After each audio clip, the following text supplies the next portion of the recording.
Salmo Kapitulo 145. Awit sa pagdaig.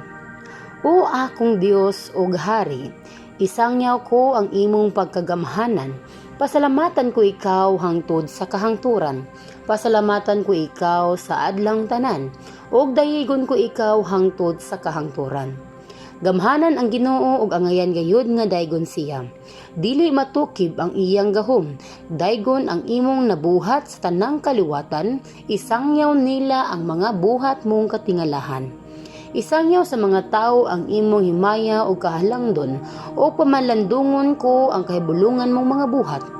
Isangyaw sa mga tao ang mga buhat mong katingalahan, o gisaysay ko sab ang imong gahom.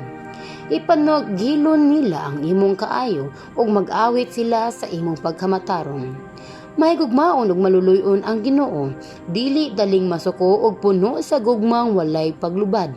Maayo siya sa tanan ug maluluyon sa tanan niyang binuhat. O Ginoo, mudaig kanimo ang tanan mong binuhat, ug magpasalamat kanimo ang tanan mong katawhan.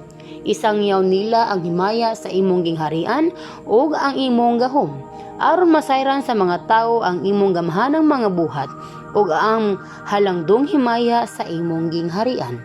Ang imong gingharian walay katapusan ug maghari ka hangtod sa kahangturan. Mutuman gayud ang Dios sa iyang mga saad ug makita ang kamaayon niya diha sa tanan nga iyang gibuhat.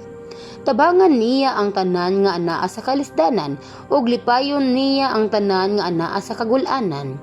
Ang tanang mga buhi malaumon nga nagalagad kanimo ug hatagan mo sila sa pagkaon nga ilang gikinahanglan.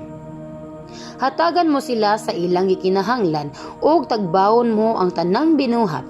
Matarong ang Ginoo sa tanan niyang buhaton ug nagikan sa iyang kaluoy ang tanan niyang gibuhat.